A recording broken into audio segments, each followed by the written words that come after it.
Hello and welcome to Getting Gamers, your guide to understanding the gamers in your life. I'm your host, Juke, and today I am joined by my very dear friend, Absynth. Hello. Hello, Absynth.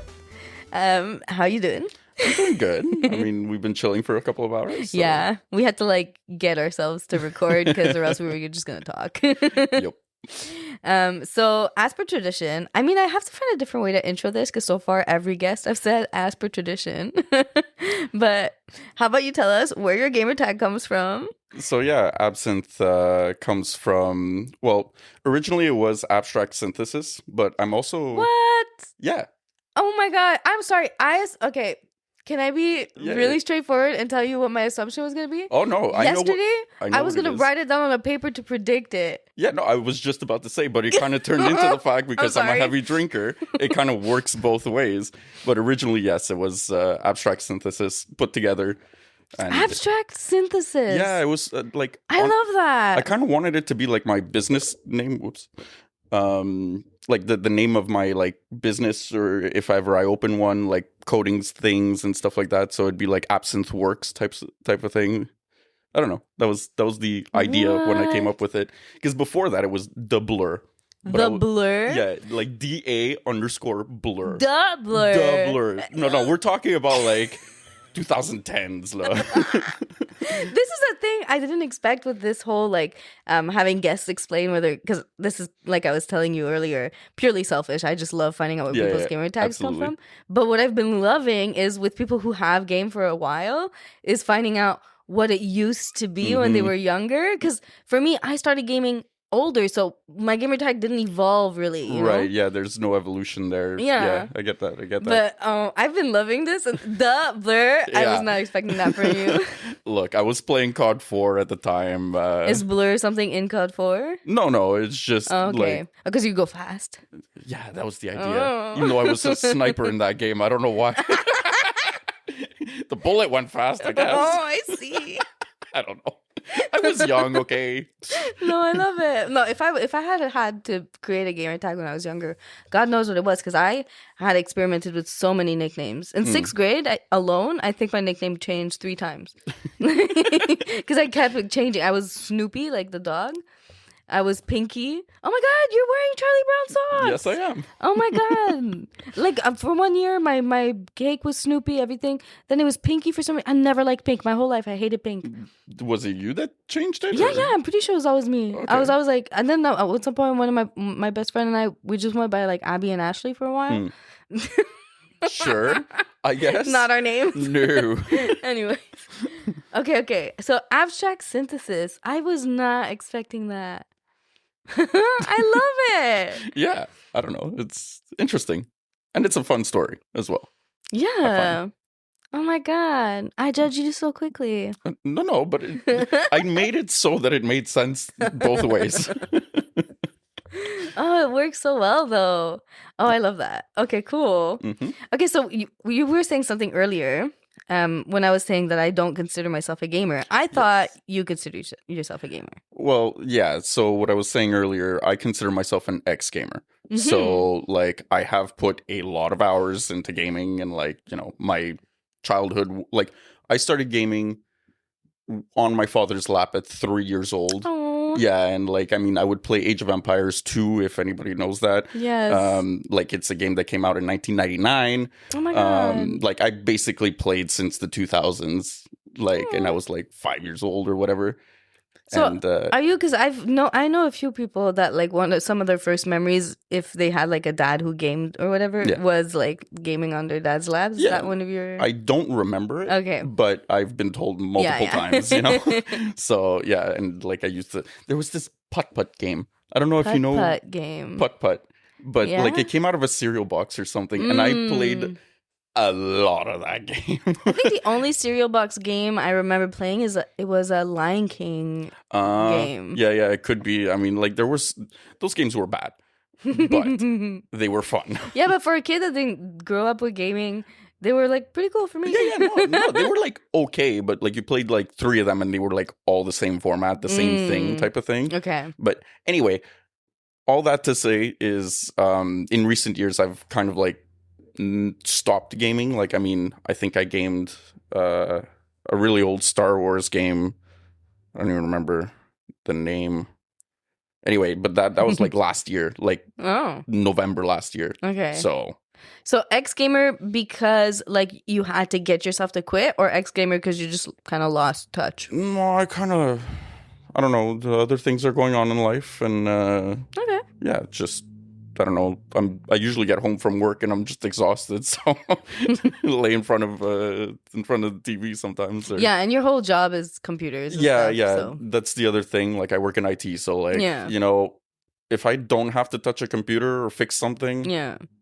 Yeah, that's like perfect night. I see. No, I get that. It's like me. I'm a landscaper and my plants are super neglected. I mean, no, but you have a lot of them though. Yeah. And that's why you can't immediately tell that they're neglected. Sure. But like, I don't know which order these episodes are going to come out, but my friend Mirifique is going to be in one of these interviews. When she comes over, she feels bad for my plants because we went to horticulture school together. Oh, no. So. Yeah, but like you said, when you work in it all the time, it's just, or like all day, it's like, okay, you know what? I'm fed up. Forget it. Yeah. Sometimes I open my computer, there's an error. I'm like, close computer. Yeah. Not I'm down not fixing right now. this.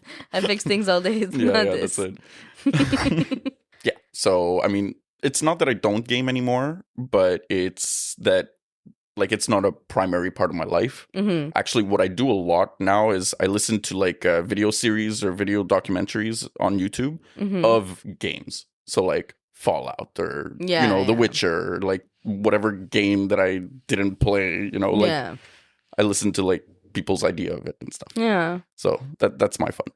Yeah. See, I'm not at the point in my gaming journey where I watch or have the patience to watch gameplay. Like sometimes when we go to bed, like my boyfriend and I are cuddling, and we'll have like we call back time, where like we watch something on the phone and we cuddle. And if it's his algorithm, like sometimes there's like there's that kind of stuff that comes up. And he's like, "Oh, did you see that?" And I'm like, "What?" I get that. I didn't know. I did not. Actually, I was talking about Age of Empires 2, right? Like there's still a community of people playing, and it's been updated and all that. And there's like a competitive scene. So sometimes I like clue in. Like there's actually a tournament like now happening that's hosted by like the guy that I listen to all the time. I'm not going to shout him out, but yeah, like so it's really interesting to see like being able to play the game and then watching people at a competitive level, like the actions per minute, the APM is insane in that game. Anyway, See, but that's interesting to me because even games I've played like Hearthstone, I played for a good while and I played with people and stuff, and I played in a little friendly tournament and I lost, but I played. Whatever. Even that, like when I got my boyfriend into Hearthstone when we first started dating, and he was starting to watch content. So I was like, trying to watch content. And when you're reading a book and you realize like you read the page, but you didn't actually read it. Like your eyes all the time looked at the words one by Probably one. Why I don't read that much. Yeah, so I feel like that is, even though I knew the game, like I was capable of understanding it the same way I'm capable of reading a book. I was looking at it, but I was not like. Yeah. Like I mean, like I said, it's like my brain would blank. Yeah, blank. But there's also a difference. Like I watch a lot more like video series, documentaries type style things. So it's like about the game or like people's opinions on the game. So like I watch this other YouTuber. Again, won't shout them out. But you can, unless they're problematic or something. No, they're not. They're like actually really interesting people. I shout out people all the time. Okay, but anyway. Okay. So, like, I was on my way here. I was watching like Fallout 3 versus Fallout 4 content, and like it's a very controversial thing. Not Fallout 4, sorry, like Fallout New Vegas. That's the one I played. Yeah, we were talking about it the other day. Yeah, exactly. And like from my understanding, and also like I've played a little bit of it. Like I didn't finish the game. Did I? I don't know. But yeah, like Fallout 4 is just New Vegas is just so much better. than Fallout 3, but people like will die on a hill for Fallout 3 being the best Fallout damn, I want to game. try it now. Yeah, no, do. But like the Fallout series is such an interesting like series to talk about, because like there's 1 and 2 that came out like before Age of Empires 2. So like before the 2000s. And then the game publisher like went bankrupt. It was bought out by like the IP was bought out by Bethesda. Okay. And then that's when they made Fallout 3. And then Fallout New Vegas was made by Obsidian, which like another game company.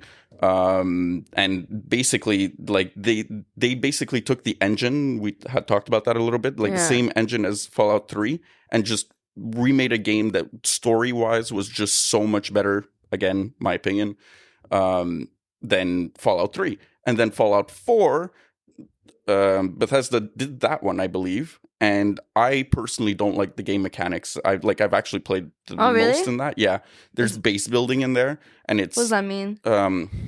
So it's an RPG, right? So base building is like your home base. Yeah, exactly. So you pick a spot, and then you can like level it up, send people to it or whatever. Like there's this whole. The earlier games didn't have that. No, but I played New Vegas. Yeah, I'm talking about Fallout 4, like the one after New Vegas. Yeah, I know. My bad. But yeah, so it goes like 3, New Vegas 4, and then 76, which let's not talk about it. And I think they're coming out with a 5 at some point, if it's not already out. I don't know. No. Sorry, my what? bad. No. I thought they were. I was gonna say they are, but no, they're working on the new season of the Fallout. Yeah, of the show. Yeah. Which, it's a great show. Yeah. Like they hit those beats, like actually the show, even though they did it slightly different, a bit like The Witcher. Like it's it's ever so slightly different than the stories, but in Fallout every game is a different character, so it kind of makes sense that like the show doesn't follow the same beats or the same story as the game. Whereas I think The Witcher, if you don't follow the game, like, what are you doing with your life type of thing? Yeah. All right. So that's why a lot of people, didn't like the 3rd season. Yeah. Which I did not watch. I did not watch it either. I don't know anyone who watched once Henry Cavill was gone. Yeah. Well, I'm sorry. The guy was such a fan of The Witcher. He got to play Geralt. Yeah. And then he says, no. I don't like the way the story is going. It's not following the game. What the fuck? No, sorry, but see, I didn't mean to swear. No, we swear on this podcast. Oh, okay. Good. I don't mind when games don't follow, when shows don't perfectly follow a game. I'm biased, right? I'm not a gamer, and it's like technically, it's not necessarily like the show's not made for me. It's the target audience is to please the gamers most of the time. Yeah, it's fan service, really. So I get it, in the good way, not the bad way. Yeah. But like I remember a Resident Evil show or movie came out, and people were upset that the actor playing Leon was not white. And I was like, really? Like Leon, there's so much, because I played some Resident Evil, but like the partner I had at the time was so passionate about Resident Evil, and so I knew a lot about Leon, and most of what Leon is has to do with his essence, not his looks necessarily. Like he's a hot guy, but he's a pretty generic hot guy in the game. And what you're saying that can't be hot? No, he is hot, but that's what I'm saying is that like Leon's look is not a signature look. He's a generic hot guy. Okay, so any hot guy can do the job, whether he's white or Latino or as long as the actor's hot, he got Leon's look down. Yeah.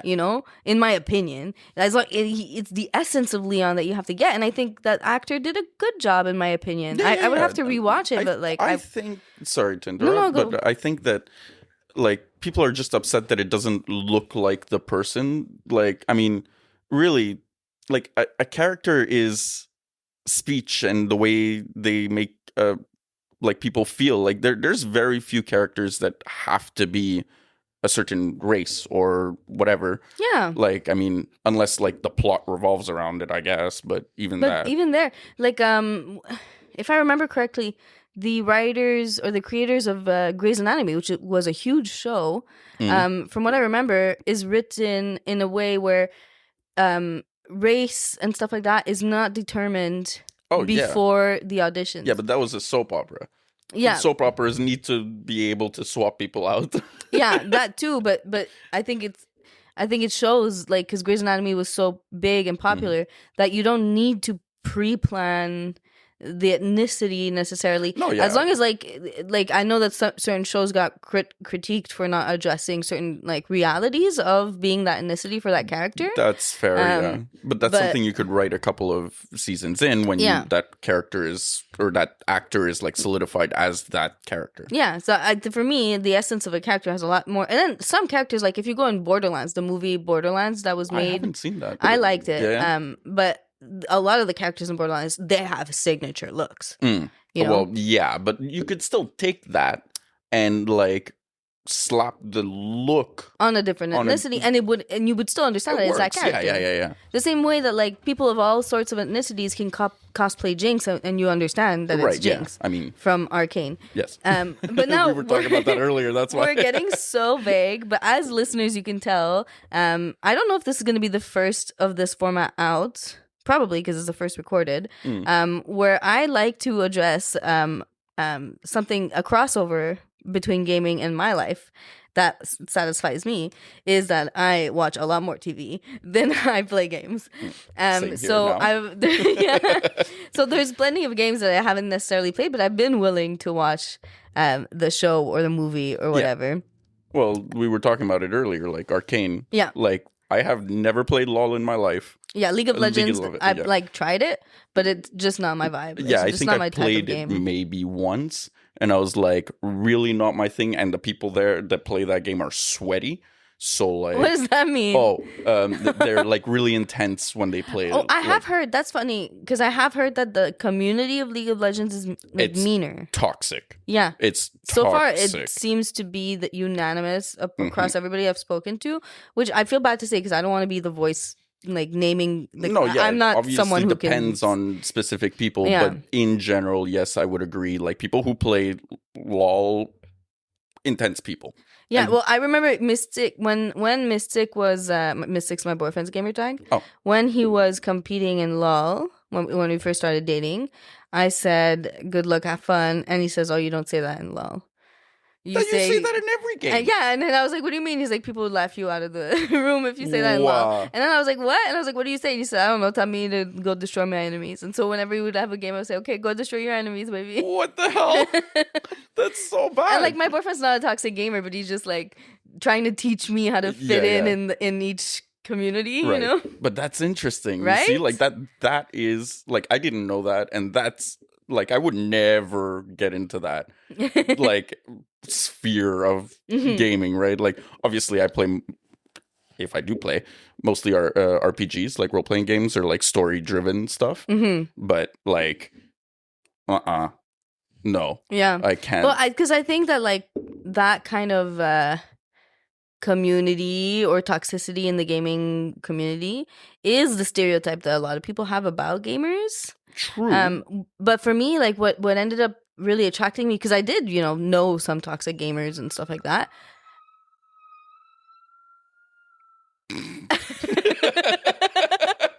I don't know if we heard that breaking, but I figured I'd stall. From the top, yeah? But what did start attracting me to gaming and the gaming community, and gamers in particular, was like the more wholesome parts of the community. And I do intend on making an episode on like the power of wholesomeness. Oh, yeah. But for me, the best example of that is Grubby. I don't know if you know Grubby. No. He's a streamer. He plays Warcraft. World of Warcraft? No, not Warcraft 3. The one that's like strategy, not big online. Yeah, it's actually very similar to LOL style. but you're like building bases and you have resources and little minions who gather wood for you. Yeah, So it's Warcraft I think it's 3. Warcraft 3 So or something. it's not LOL is MOBA. Yes. And Warcraft 3 is an RTS. Oh, yeah. Okay, RTS, like real-time strategy. Yes. And a bit like Age of Empires. Oh, yeah? Yeah. Okay. It's exactly because for me, similar. Warcraft 3, I've been taught to compare it to StarCraft. Yep, StarCraft. But it's all in the same don't know much about sphere. StarCraft. Yeah. It's all the same style game. You have resources, you collect the resources, you build your army, and then you destroy the other person. Yeah, exactly. Yeah. So Grubby plays that, and he was like really big and competitive. And then from what I understand, he took a break, and then he went more into streaming, and then but he's so wholesome. He has a side webcam for his dog. Oh, that's aimed cute. on the dog bed. Yeah. And Logan is like loved by all. Of course. And there was moments where in between games he would tell everyone to get up and do 5 squats. Because nice. He wants to take care, and like in chat he cares about like people respecting each other. Yeah. Sometimes people in chats can get wild. He moderates his chat, and like he when he catches people like saying, "Hey, don't be like that." He's not mean about it. He's like, "Hey, like let's respect each other." And I love Grubby with a passion. I am so uninterested in RTSs. I'm so uninterested in Warcraft. Perfection used to watch a lot of Grubby. He probably still watches a ton of Grubby. So it was often on, and I would end up like sitting down. And I learned so much about Warcraft just because I loved Grubby so much. Yeah, and I love him, and I think like if more people in the community try to set that example. Like, honestly though, the world would be a better place. Yeah, absolutely. No, okay, I will finally shout one person out. Oh, yes. Like, in the Age of Empires 2 community, T90. T90? Yeah, like T and the number 90. Okay. He basically started like really like just as a side thing, kind of like casting like matches or whatever. Okay. But like now he's grown into like he's literally doing main events and stuff and like casting those events, and it's really, really cool. And but anyway, like he is so wholesome as well. Like I mean it's not the same as Grubby, that like like dog cam or whatever. Yeah. I was gonna say cat cam, but no, dog cam or anything like that. But like he really, it's important to him that the community stays like inviting for new players, especially for like a 25-year-old game, 27-year-old game, actually. Like, the fact that there's still a community and that support him, like to the point where like that's his job. Yeah. It's crazy. Oh, I love when there's people like that. Like even Grubby, he because him too, Warcraft is a very old game, and he's trying to like, he often puts efforts into trying to like revive interest in the game. Same thing. And so there's times where like he's helping training other streamers and making like a friendly tournament or stuff like that, but there are times where people like, there are other streamers who are like, let's say less wholesome, right? Who end up like trying to have beef with Grubby because they're sore losers. He's just like, nah. Yeah, but and he always he's just like people be raging. He doesn't give in. And even once I saw him, this one guy was quite disrespectful, and you saw that he was like, you know what, I wasn't gonna say anything, but I'm gonna say something. Kind of like that was the mood he was on. And then he saw, because he reads the chat, so he saw a message in the chat and got distracted by it. And you could see, like, I felt like I saw him decide, I'm going to let this distract me. Like, you saw him get, like... Like, I was so excited because I was like, oh my God, Grubby's going to... Because, I'm like, oh my God, Grubby's going to give me drama. Like, oh my God, it's happening. Because he never does it. And then he just let himself get distracted by chat and talking about, and I was like holding on to the edge of my seat, being like, oh my God, is there actually gonna be drama? And I was like, he did it. He like cooled himself. He's so inspiring. That honestly. is I love him so much. A lot of self-control. I know. I love do him not so have much. that self-control. On live cam, Yeah, en plus. I love him so much. Oh man. Well, there's a reason why I stopped playing first-person shooters. Like Warzone, I would get so upset. Oh yeah? Oh yeah. Like, are you like a smashing your keyboard type? No. Like never hey, my keyboard costs $200. No, but like I've never been like the type of person that throws their controller or whatever. But like I would smack like the desk and stuff like that, and like I would legit be drinking at the same time, and that's never a good combination. So like I was not fun to be around or to play with. Yeah. So like. Okay. I put it down. Yeah. The rest of my friends, this was over COVID, obviously. So, like, you know, this was one of the ways that we kept in touch. But, like, at some point, I was like, I can't. It's not me, you know, like, so, yeah. Chill games. Yeah, I get that. Yeah. Like, or, like, I also play City Skylines, which is like a city building game. I don't know. Oh, yeah? Oh, yeah. I did not expect that from you. Oh, yeah. I love that. It's like a roller coaster tycoon, like build your own thing. But like, I mean, like you build a city, so like the streets and you zone the area and stuff like that. It's like a lot of fun. But I don't know. It's kind of relaxing and fun. So has Sims ever been your thing? No. Okay. I know. It's more the city building, less the people. Oh, yeah. I don't care about the people. Well, you never really have. I'm fair. sorry. No. Keep that in there. It's true.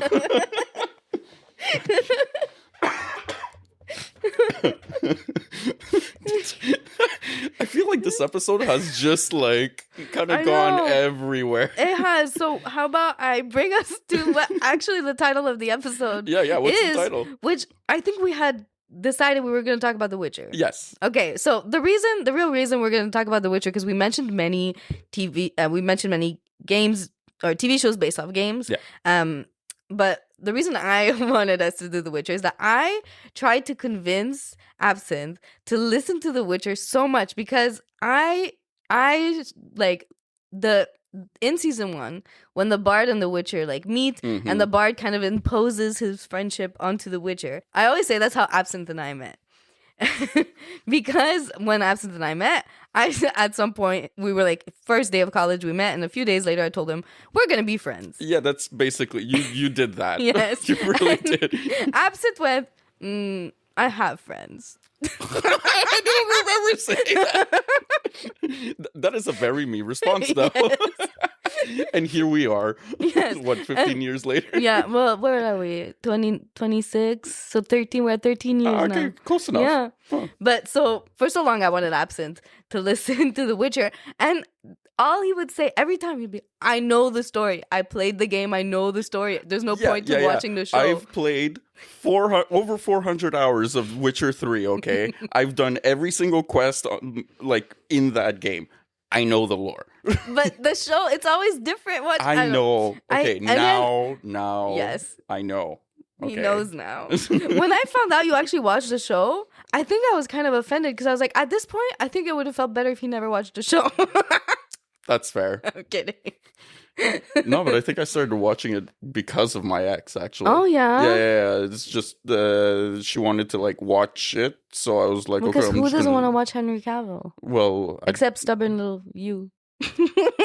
I'm also not attracted to Henry Cavill. No, you don't have to be attracted to Henry Cavill to be attracted to Henry Cavill. Oh, I understand. I get it. That's fair, actually. Okay. So what's also interesting about the fact that we're doing this topic is that this is a game that I haven't touched. I haven't touched The Witcher at all. I think I saw someone play the game, like open the game and move around, but I really don't have any recollection of playing it. Okay. But I adored the show. But like play the game. But see, Fallout, the show, I adored it, and then I wanted to play the game. Uh-huh. But Witcher, the show, I adored it, and I didn't get that feeling. And I think it's because, like, Fallout is a very straightforward universe in the sense that, like, it's an apocalypse. There's zombie types and this and that, and it's very, like, to me, very straightforward to conceive the game in my head. Whereas the Witcher universe is so big and so much going on that I can't conceive the game as much in my head. The thing is like, you've watched the show. You've basically encountered more or less everything that you would encounter in the game. Yes, there are some, like, wyverns and stuff like that like, that might not be in the show yet, or at least that I have not seen. But you've seen, what were those called? not ants, but the tree thing, the demon tree thing. Okay. Yeah, those things are scary. In the game. In the game. Yeah. Like, you see them for the first time and you're like, what the fuck am I fighting right now? And it's like, just like that walking in and being like, I don't even know how to handle this type of monster is kind of part of the fun. On top of that, like, you're following through a story, right? And like, everything just gets explained. Like, it's not something that you need to understand the way the world works. It's like, okay, there's magic, there's this Witcher thing, whatever. It's a little special, but you've actually seen what that is in the show. Like, you know, they kind of explain it a little bit, so you're already there. I think a big part of it too is that my brain can easily assume that from the universe of the show that the game is going to be overwhelming. I mean, I did spend 400 hours on that game. Because, like, I'm a very casual, like, I don't consider myself a gamer, but I'm a casual gamer at best, you know? Yeah. And, like, because I from the show, I can surmise that the game has a lot of combat. Yes. But then from the magic aspect of the show, I imagine that reflects in combat mostly. Not really.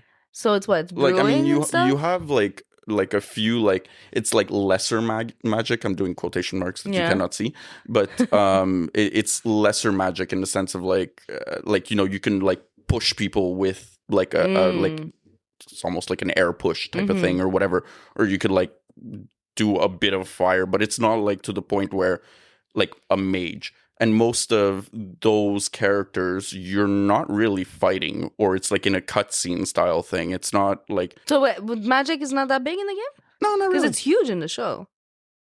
Yeah, there's a lot of mages and witches and stuff like that. Yeah, but they're characters. They're not like you don't see Geralt use magic for the most part, right? Yeah. The only thing, it's like a little added his eyes mechanic.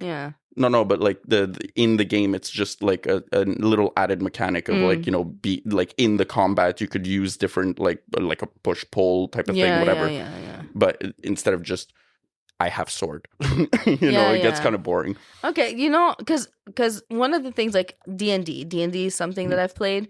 I play, well, most games I play like a dumb brute. Oh, really?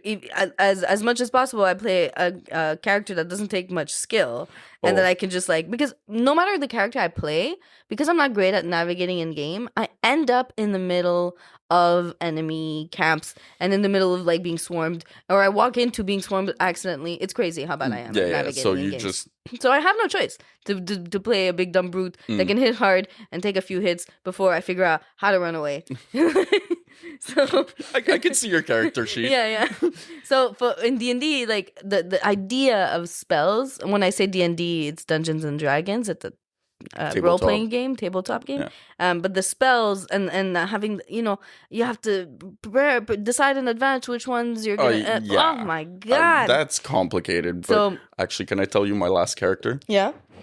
A naked gnome. Naked gnome. Yeah, a naked gnome wizard. Okay. That's what I went with. I avoid the spell slot. So that's why in with The Witcher, all the idea of the magic and all that, I was like, that must be so overwhelming. It's not. It's really not. Like, honestly, you could get through the entire game without using it at all. Okay. Yeah. And so is the game a top-down game? No, it's a third person. Oh, it's a third person. Referencing, I believe, your first episode of season 2. Yeah. Okay, really? A third person, yeah. Oh, okay. I wasn't expecting it to be a third person, but I guess that makes sense. Yeah, especially that everybody said that Henry Cavill looked exactly like the character, The Witcher. The character. Witcher. Yeah. Like, you see him a lot. Really? Yeah. Oh, but it makes sense. But I guess that's why I thought it was top down, is because you see him. People saw. Yeah, but top down is like, it's true. You don't see the like character bird's eye well. type of thing. You know, that's when you're playing RTSs and stuff like that. You don't see the characters that well. Or World of Warcraft, I guess. I lose my character all the time in top down games. Oh, so you know, that's valid. Oh, okay. So it's a third person, but there's like no guns in this show, so it's not a shooter. It's a third person adventure game. Yeah. It's an RPG. Like, it's an RPG. It's a role playing game. Even though you only, because in The Witcher, you don't choose your main character. You get one main character. Yeah, but you are role playing as that character. I believe, okay. I'll Google it. Yeah, Google that because I don't want to sound like an idiot on the podcast. So we Googled it, and it's an action open world RPG. Open world action RPG. Okay. Fantasy specifically. Yeah. And I realize now that when I interviewed Mirifique, she did mention this. And not only did I do the interview, I edited the episode. And I still didn't remember because that is how much my brain retains information. Especially about gaming. It's just, yeah. Yeah, there's so much going on too. Yeah. And you're like having a conversation. So like, I mean, you can't expect to like really remember all the little things, right? And the worst part is I'm pretty sure that open world is already on our gaming glossary, which means we've already defined it in season 1. That's good. So I mean, there are many a lot opportunities of open to remember. Yeah. No, but like, I mean, gaming, like game types are like, what is this thing? Like, what kind of game is this? And then you like figure it out from there, really. So like, it's not that complicated. Yeah. So for those who don't remember, open world just kind of means that like it's kind of not infinite, but pretty much infinite. Like there's so many options. A very, very large map, and instead of being like a guided like experience, so like you kind of go through levels type of thing. It's you could basically go anywhere. And so you gotta find things on your own. Yeah, exactly. Out on your own. There's actually something really interesting about open world games. Is there's 2 different approaches to building out like the difficulty scaling, or like early game and late game stuff that happens in those games. Because like in theory, you could go anywhere. You could go to the end spot, like, you know, the end of the game, and like do that right away. But you'd get killed because you didn't level exactly, up enough. Because you haven't leveled up enough. So actually, we were talking about Fallout earlier. One of the things about Fallout 3 is that it scales automatically with your level, except for like very certain like specific spots, right, that are like supposed to be difficult, right? Whereas New Vegas, like there's 3 paths to get to the you're in New Vegas on the Vegas Strip is one of the first like Act 1's goal to. Anyway, I'm not going to go into the whole story here. Yeah, I'm getting lost. sorry, but there's 3 paths, right? There's one that's like really direct, really quick, but to make it hard, the game, instead of having like enemies that like scale with you, like you're fighting death claws, like at the beginning, claws, which are big, massive like beasts, just like really big bad guys. Like exactly. They're like the strongest bad guys theoretically in the game. Okay. Right, and like you know, there's a nest of them. Yeah. So like you could try going through there, but good luck, you know? Yeah. And then there's another path that's a little like kind of like out of the way, but there's still difficult enemies. And then there's the path that like you're kind of supposed to take that kind of takes you through the story and explains what's going on and everything. So like, you know. So is Fallout considered open world too? Yes. Oh. Instead of being a fantasy, it's in post-apocalyptic. Yeah. That's the only difference. Okay. But because Witcher is fantasy, yeah. Yeah, definitely. Exactly. The fantasy, yeah. Yeah. But anyway, The Witcher does that very well. Like, I remember starting the game and being like, oh, I'm going to go that way and kind of explore, right? After you leave the initial city and stuff like that. And explore, you know, get those quest markers and stuff like that. Bad idea. I got destroyed, and I kept trying on a boss, like not a boss, but like a quest marker for like, I don't know, 2 hours until I was like, I'm clearly not the right level. I don't have the right equipment. So like, I just kind of went somewhere else. And then I was like, oh, so the game is supposed to be nice and easy at the beginning.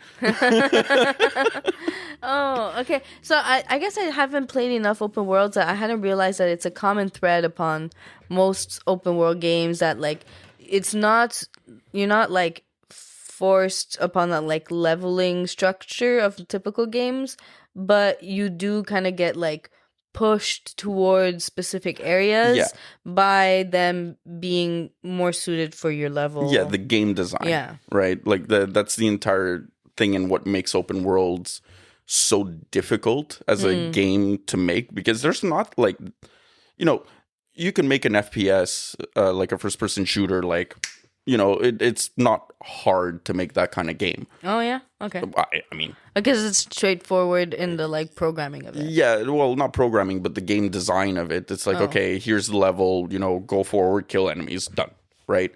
Whereas in open world, it's like, okay, well, I want to make a quest that goes there. First of all, I have to make the player, like, find the quest. So that's just really difficult. Yeah, how to hint towards it without forcing them on it. Yeah. Exactly. And, like, you spend a lot of time on this quest. You kind of want the player to find this quest. Yeah. But at the same time, like, there's the main quest that you're kind of following. So sometimes you sprinkle in little, like, characters talking about something or whatever that kind of go, I kind of want to visit this city or whatever, this village. And then you go there and then it's like, here's this really cool quest type of thing. In games like that, and probably one of the reasons I didn't play The Witcher, or that like my perfection at the time knew not to make me play, is that when I gotta talk to too many people on the game, like talk to too many different characters, and have to actually care about what they have to say, and like I'm just like, I don't care about you. You're in my way. I don't want to have to remember what you just told me. No, but like, it's not remembering. Like, actually, Fallout 1 is really, really interesting where you do actually have to do that. But this was before games were more like accessible. So like it's like a really old game. I think it came out in 1996 or something like that. And like you had to remember that this character said, hey, there's a rope over there in like that city or whatever. Oh my God, no. Like literally they like to get to a building, I think at one point in the game, like they tell you go on this street and then turn right and then turn left. And it's the second building. And you're like, how the fuck am I supposed to remember that? God. But it's a really interesting game, and that is a top-down, actually. You were talking about it earlier. Fallout 1 is a top-down game? Yeah. 1 and 2 are top-down games, and then became a third-person or first-person shooter, I guess, by 3, 4, and New Vegas. I think 5's coming out soon.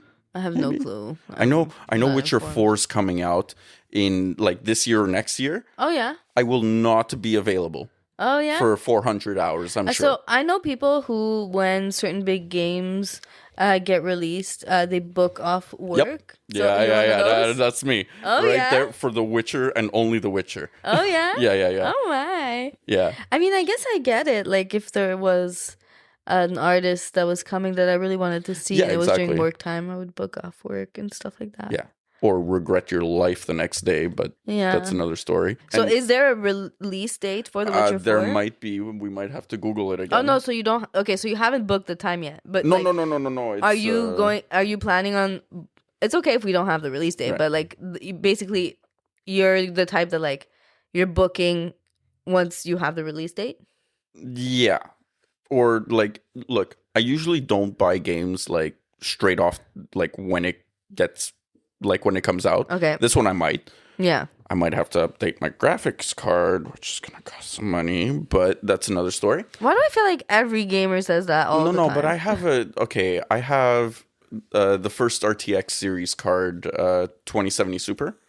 So like, anyway, sorry, maybe the audience will know, but like it was the first RTX card. So that's a ray tracing. It's basically when graphics went like, whoa, beautiful. And you could see like reflections in mirrors, whereas a lot of games didn't have that before. Wait, what? Oh, like, don't you just code it in? No. I do code. I had to do a ray trace, like just like a character looking in the mirror. Yeah. So. Well, why don't you just flip the image and paste it? Doesn't work that way. I don't believe you. No, but it's also like lighting and stuff like that, right? So like, I mean, it's not just like your character. There's a bunch of lighting going on, and basically ray tracing is you're tracing the light beams. And like that's how it's like shading everything and doing all that. Like it's really amazing technology, and it's like really taxing. Like before the RTX cards came out, the only time you would use ray tracing is for static images. That's how like compute intensive that is. Right. Anyway, to say my graphics card is the first like generation of that, and now they're on Gen 4, which is the 5000 series.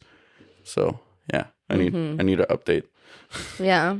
But again, I feel like so many gamers say that, but in reality, their graphics card can take it. They're just being nitpicky. Well, yeah, if you lower the settings, but part of the game, you have to lower the settings of the game. Yeah, to be able like to the graphics settings. Yeah. And like, see, I never touched those. Well, when your frame rate starts dropping, you kind of How do I tell? What does that mean? It's choppy. Oh, when it's not flowing, the image is getting interrupted. Yeah. I think you discussed during the FPS episode that was really awesome, by the way. The frames per second. Yeah. So there's like when it's competitive, usually you'll be in the range of like, you want to be in a range of 120 to 200. So like basically there's more frames than your eye can see.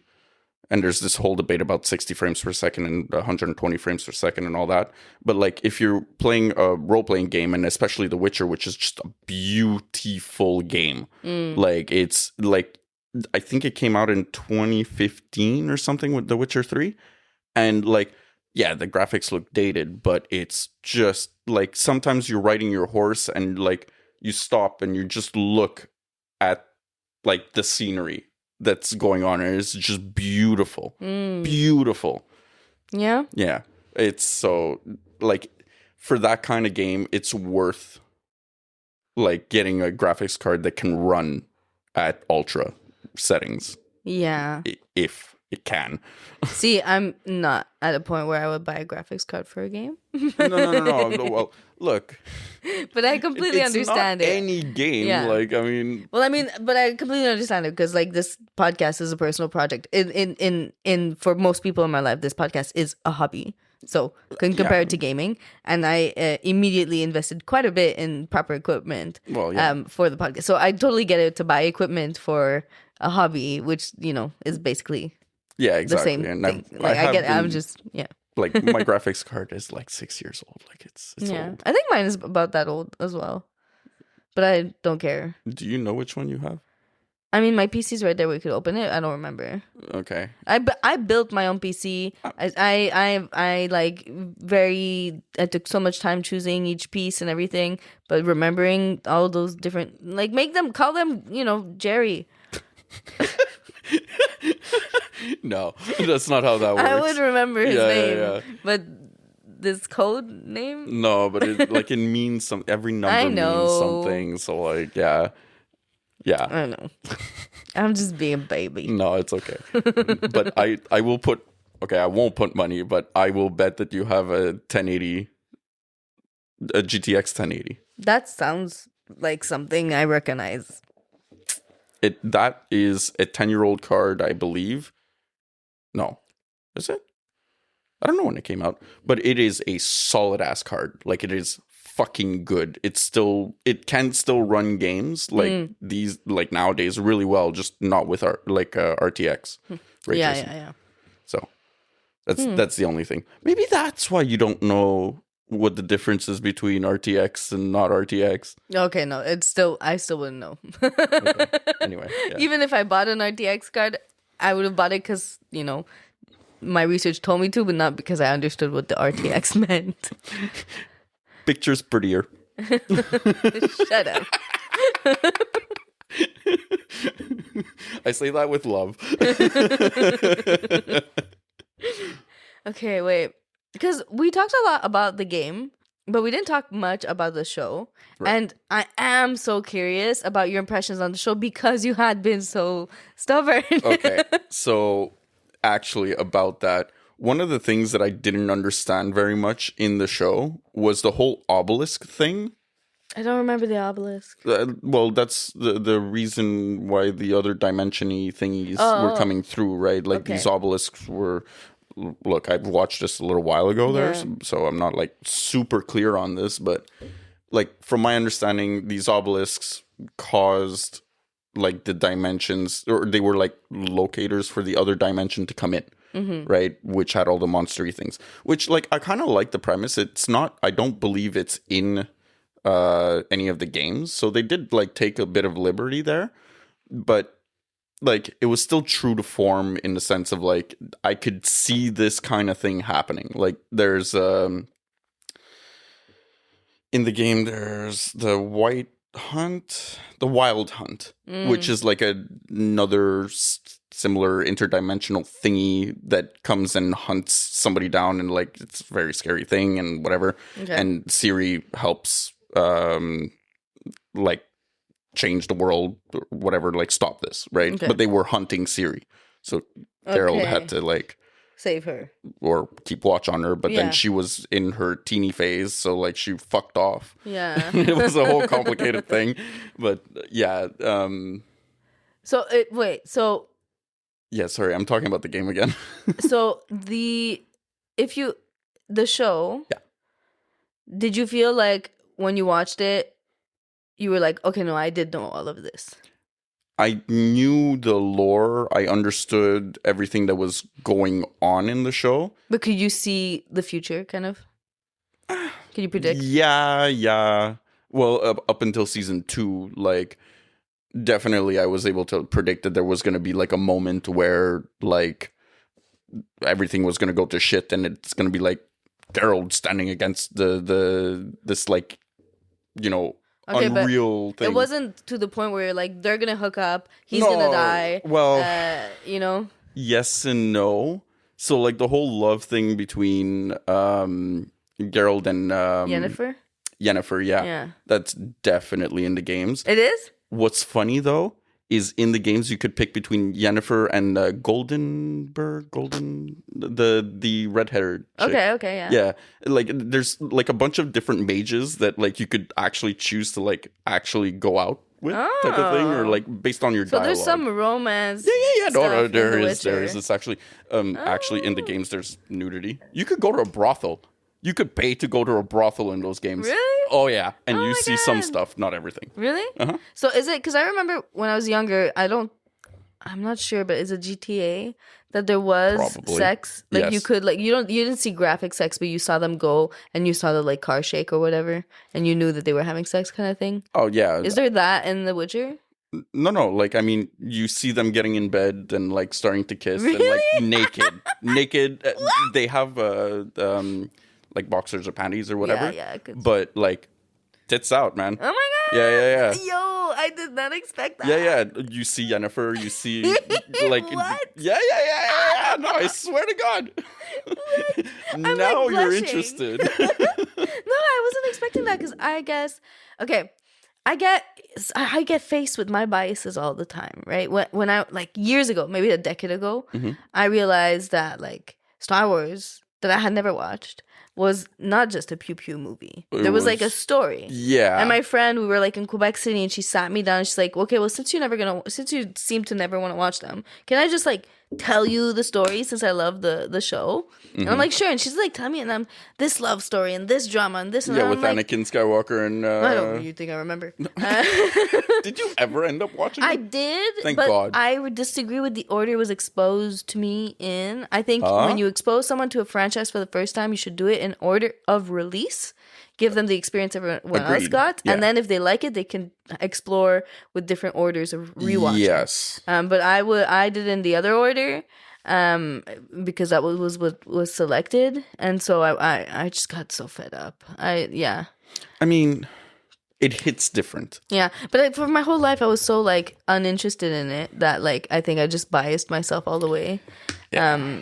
But so on that, I think I had a similar bias with The Witcher, where I thought it was very action based and very focused on combat, because I think of game when I think of taking a show like that and putting it into a game, it has a lot to do with combat. And to be fair, like Fallout, which I did play, the one I had, I don't think there was romance.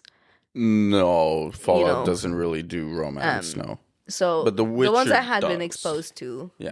So yeah, I just am really surprised to find out that there's like sexy stuff in The Witcher. Oh yeah. No, and like You thought that it was like a pew pew or swordy sword? Yeah, swordy sword. I thought it was swordy sword. He does have two swords, so swordy sword. There you go. But yeah, you thought that it was just that, like. I thought it was mainly like some story and stuff on the way to combat. No, there's so much lore. Like, it's crazy, especially when you do all the little side missions. Like, I remember one, like, it's a little later in the game, and, like, you go to this house of this rich dude. Okay. And then, like, he doesn't let you in. You go to, like, a bandit camp that wants to, like, fuck up that house. And, like, then you're able to get in, right? Okay. Because it's part of the quest. But, like, you break down the door type of thing. And it's, like, an abandoned house. It's really weird. And you literally fight, like, the Undertaker. And that's just, like, a side quest. That's not the main quest. Okay. But you spent, like, 2, hours. 3, 4 hours, like, on this quest. And it's, like, a really cool, like, sub-story of the main story.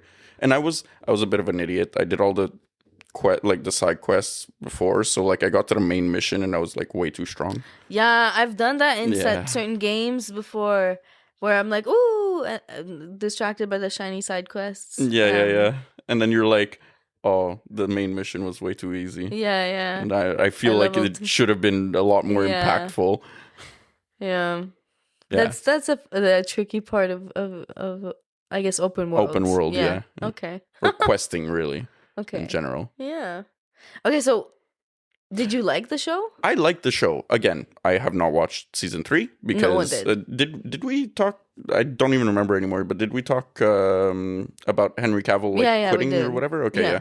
But that's the thing is, I don't know anyone who watched season 3. Sadly, right. And I'll give it a try at some point. Honestly, maybe.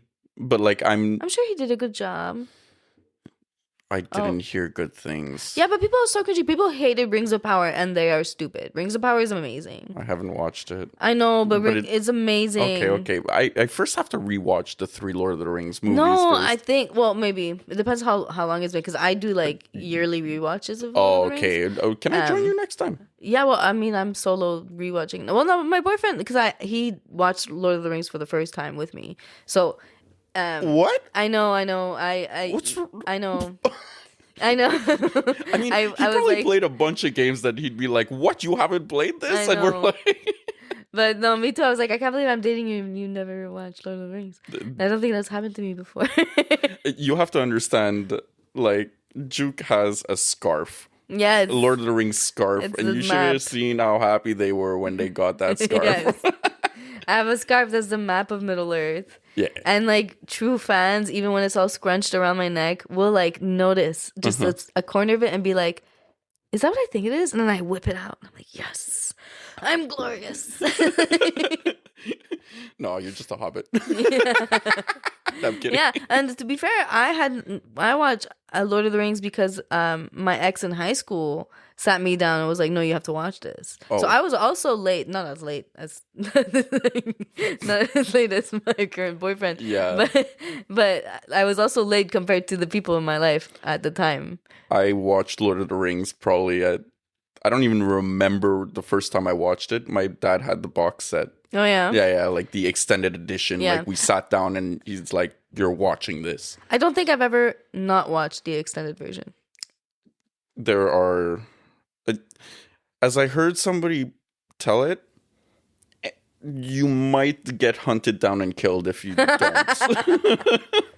I don't even think that non-extended versions are as accessible. Like the extended versions are more accessible in my opinion. I actually video essay or whatever thing that I watched about that says that the 1 and 2 is okay to watch, like not extended edition, so regular. But 3, apparently they leave out like some really important scenes. Oh yeah, like the scene in Return of the King where Saruman falls down the tower. They cut it? Yeah, it's all not there. Because he does fall for quite a bit. Like right, he could fall for less long, but they just cut all of it. No, but like they cut the fact that he gets stabbed or anything. Like you just don't see those characters no more. Oh, what? Right. Oh. Right. Interesting. And I think the tomato eating thing that's cut out. The tomato eating, I'm so fucking passionately against it. Oh no, I love it. I hate it. No, but Denethor is such a... How are we talking about Lord of the Rings? I know. But listen, we're here now, and I just want to clarify that I hate it, but it means that the artist did a good job, right? If it's making me as uncomfortable as it's making me, it's because the artist did a good job, and so I respect the choice. Yeah. I still rather skip through it, but the people I watch never let me skip through it. No, if we're watching it together, we're watching that scene. And the thing is that, like, my ex, which I would do yearly rewatches with, never let me skip through the tomato scene. And then when I watched it this time around, he with my boyfriend, he was like, well, I've never seen it, so you can't skip through it. You have to. And so I'm like, Jesus Christ, no one's ever going to let me skip through this fucking tomato scene. It's every year. It's such a, like, okay, sorry. Denethor is probably the scariest character in all of Lord of the Rings. Like, the way they portrayed him, like... He's very Trump-coded. What? What? I said he's very Trump-coded. You should not go politics at all in this. Cut that out. Continue what you were saying about Denethor. No, but... What? Don't you think? No! Oh. Never mind then. He's delusional, Andrew. Sure, but like... I think it's just how much I hate his face. Well, yeah, but that's what I'm talking about. Like, he's such a... Like, a scary... Just like... But he does nothing, like, scary necessarily. It's just the way it's shot, the way he... Like, yeah, like, he's not scary. Like, anyone is like, I can take him. Right. It's not like the Balrog or something like that, but... Or... Not Sauron. Sauron? Sauron. Yes. Well, I mean, yeah, Sauron is intimidating. Well, yeah. Like, I mean, you see him in the all spiky armor and all that shit. Yeah. Or the Nazgul. Yeah. But, like, he gives off this, like, really off aura. Really scary. He's so unsettling. Yeah, unsettling. That's the word. Got it. Yeah. He's so hateable. He's so unsettling. He makes me uncomfortable. And he eats a tomato like a fucking idiot. Savage. Oh, my God. Oh, I can't. And the sounds. I hate when they put sounds of people eating in movies. I'm like, no, we get it. They're eating, And I get it. Like, if you're low vision person, the sounds and the folly of all that is important to the story. But I just cannot. I think it's called misophonia. I can't. The hating the sound of people eating. Yeah. Sometimes I want to punch people. I must have been the worst. I think that's one of the reasons I eat in front of the TV so much with people. Oh, so that you don't hear it because, Or actually. I tend to put music on. Especially if it's quiet and then I start hearing it and I suddenly turn music on. That's why. But it's because I knew someone who, like, she would, like, be mean to her boyfriend about it. But I'm like, it's not his fault that you can't stand it, Yeah, and also, like, we eat the way we eat. Yeah, but exactly. That's what I was about to say. You must have hated it when I ate around you. No, because I've learned to cope. I have, like, my mechanisms. If I'm eating at the same time, it's easier. Oh, okay. Yeah, that's fair. Yeah. It's kind of like at the theater. I can't go to the movie theater and not buy popcorn because or else all I hear is people eating popcorn. So I have to be eating popcorn in order to hear the movie. I went to see a movie with my neighbors, my friends. Yeah. One of them, which might be on the podcast soon. Yeah, we're it's booked. It's booked. I forgot his gamer tag is S2. I don't know which one he's going to use. Theory.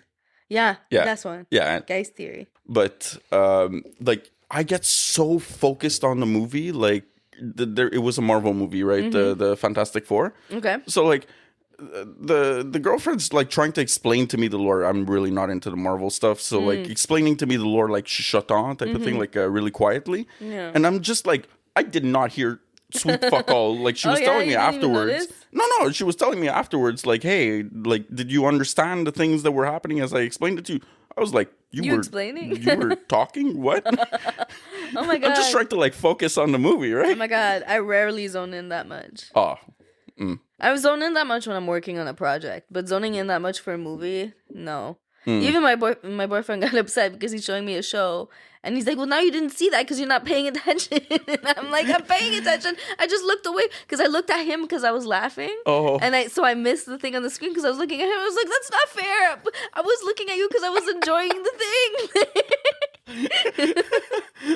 Well, it's kind of like our Doctor Who nights. There's always a bit of rewinding, right? When we like mess around or fuck around or whatever. Oh, yeah. Okay, wait. Yeah, we sidetracked hard. This is gonna hard. This is gonna be so interesting to edit. Oh yeah. So do we have any closing opinions on The Witcher? Because I feel like we keep going away from it. So maybe we've said all we need to say. Yeah, I mean, closing opinions. Fucking play it. Yeah. Like it is great. Oh, how about like if you had to suggest, like if someone was gonna play only one of the Witcher games. 3. The third one? Yeah. Why? Because of the story, because of the beauty. It's the most developed one there is. Like, I mean, 1 and 2 obviously came out a while ago. Oh, yeah. So, like, it's the biggest world. It's the most beautiful game, again, until 4 comes out. And I think that the quests were really, really, really interesting. Like, yeah, really interesting. And are you missing, like, is it confusing if you haven't played 1 and 2? No, not at all. I've noticed with a lot of games that it doesn't, you can jump in. Yeah, like, I mean, I feel like, especially good open world RPGs will generally, like, kind of, like, you have to put yourself in the world, right? So, like, when something happens, like, unless it's really, really weird, like, you're kind of like, oh, okay, this is kind of normal, right? Like, just The Witcher himself, like, what is a Witcher? Yeah. Like, you know?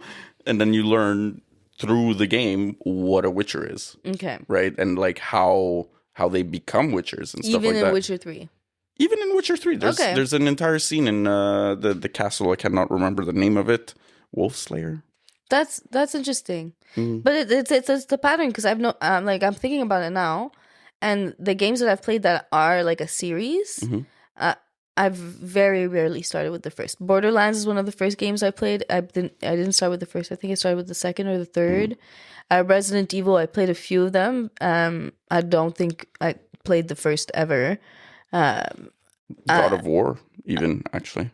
I never played God of War. It's a good game, but like. Yeah. That is much more of a like hack and slash. Okay. Yeah. But like, yeah, now thinking back on almost all the games that I played that are even Dota, I played Dota 2. I have no idea what Dota 1 is. Yeah, but that's an RTS, no? Yeah, but okay, yeah, but still, don't like, worry about that. Any game that like has a number, I don't think I've ever started with the first. And so for non-gamers out there, if you're trying to be introduced, don't worry. I don't think I've ever played the first. Yeah, the game designers will generally understand that, like, if they want newer audiences, like, you know, the Gen Alphas or whatever that are coming up, like, they're not going to go back and play all your games. They just want to jump in, right? And, like, you know, maybe you know a little bit of lore about it or, like, whatever, but you don't need to understand that to enjoy the game. And I've always found, especially games, it's more... Yes, there's a story and everything, but like what makes particular series is I'm going to say it like that, special is the mechanics of it, you know, and like the way they like they build out, like, you know, like for example, The Witcher, you have 2 swords, you have a little magic-y stuff, whatever, like that's kind of like the main mechanics of it. And then you have, for example, Fallout, you have the what is that system called where you could like select focus fire on like the head or something like that? Oh, that thing where you can pause combat? Yeah, what's it called? I don't know. That thing where you can pause combat. Yeah, now I look like a dumbass. Well, I mean, no one's the non-gamers understand better when you say a thing where you can pause combat, and the people who've played it understand what you're talking about. Yeah, that's fair. That's fair. Anyway, I'm very upset with myself right now, though. Yeah, anyway, so, like, that's, like, really something special about Fallout. Yeah. And, Yeah, no, just play the game, man. Yeah. It's a great game, and it's a great show until season 3. I mean, let's give season 3 people out there. Let's give season 3 a shot. Again, I have not watched it. I'll try it. I'll report back. I feel bad for him. I don't even know the actor's name. It's a Hemsworth. It's one of the Hemsworth, no? Who is Hemsworth? Oh, like Thor is a Hemsworth. Oh, and really? Someone else. They're like 3 brothers, and they're actors, and their last name is Hemsworth. Thor is one of the Hemsworths. Chris Hemsworth. Yeah, and then it's not the same guy. It's one of the brothers. Okay. Liam? I don't know. But okay, listen. The one thing is that like I understand that Henry Cavill left because he didn't agree with the way the direction the story was taking. Listen, like I think a lot of authors are realistic that when their work is adapted to movies, there's only so much you can do when you're switching medium. There's only so much you can do, and you have to take certain liberties, and there's certain things you're gonna have to cut, and there's certain things you're gonna have to add in to make it work. Absolutely. So I don't like fully disagree. Also, sometimes I don't know how The Witcher is like how if the story writers on the show are implicating the gaming writers or whatever, like if they're I have no collaborating. idea. Maybe with The Witcher 4. Yeah, I have no idea, but I know that in what's that show called, The Walking Dead, they did collaborate with the original writer of the cartoon. Oh my god! Style of game. No, not a game. It's a book with the graphics. Boom, bam, pow. A comic book? Comic book. Really? It comes from a comic book? Walking Dead, yeah. Really? Yeah. Well, the comic book, from what I remember, the comic book writer was collaborating with the show, and the way he presented it, because or else you already know who's gonna die. He was saying he was having so much fun getting to explore certain characters and different facets, right? Like getting to, instead of copying the story and then everybody knows what's coming, like letting Glenn live for longer, and then everybody, like I remember like everybody was expecting like, when is Glenn gonna die, because everybody knew he had to die, but like and they kept like kind of teasing him dying, you know. That's because he was supposed to be dead in the comic book. So and it was fun to hear that author, you know, talk about exploring the different so I understand the creative liberties that shows can take. So, you know, I'm going to give Witcher 3 a try. I want to watch Witcher, like the season 3. Yeah. Just to see exactly what was wrong with it, because like, again, like I said, the storyline is different. Yeah. Like it's not the same story as The Witcher, the games. Yeah. Right? But it still feels like it could be. You want to figure out what Henry Cavill had a problem Yeah, what Henry Cavill went like, nah. Yeah. Nah, man. I guess I have to watch it with you so that like you can be like, okay, I see now. Yeah, you know, this is in the game, this is not in the game, blah, blah, blah. Yeah. Because that's the thing is I get it, and most of the time when the mass are like, oh, that was shit, blah, blah, blah, I end up watching it and I'm like, it's not that people bad. are big babies. The people are huge, ginormous babies. Yeah. Like, I can't understand, like, so I'm sure I'm going to watch The Witcher and I'm like, I don't understand what people are bitching about, you know? Right, yeah. Chances are that's how I'm going to feel, because I'm just really open-minded, I guess. No, absolutely. I think really what's going to bother you the most is probably going to be the fact that the main actor changed. I know, but when I saw pictures, I was very surprised that, like, they did a good job. Yeah. I'm sorry. Did you see a picture of like Geralt in the games? It's vague in my memory, but yeah, like I saw that they did a good job. No, with Henry Cavill, it was like amazingly accurately close. Yeah, that I remember. I've seen pictures of the new actor Hemsworth or whatever.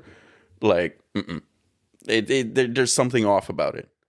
Really, I'm gonna have to go back and look, but I'm gonna give him a chance, because in the end, they're both very hot men. So, on that aspect, it will be nice to look at.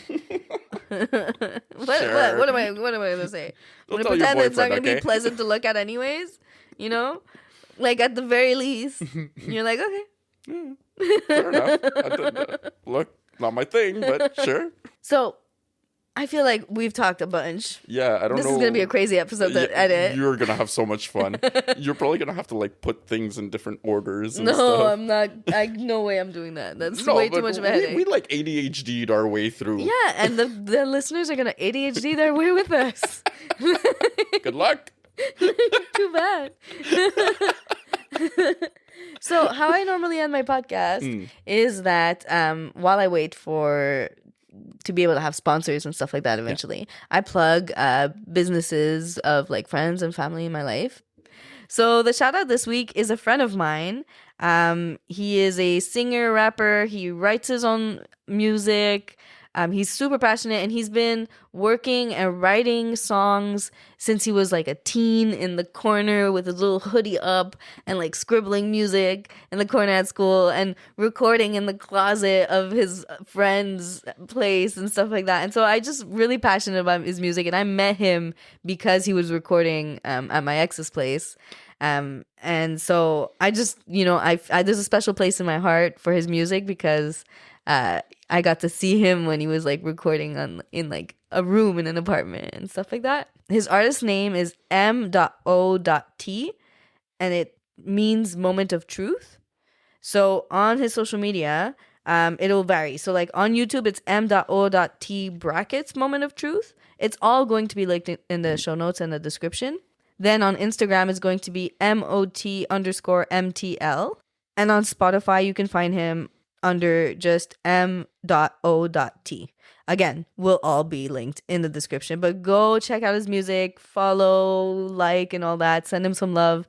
I'm a big fan of his work, and there's a special place in my heart for his work and stuff like that. So yeah, thank you so much to Absynth for being on this episode. It's my pleasure. It was a lot of fun, actually. And until next time, GG. GG. Our podcast art was made by the wonderful Ariel, who can be found on Instagram at ProfitOpossum, and our intro and outro music was made by David Feslian from feslianstudios.com.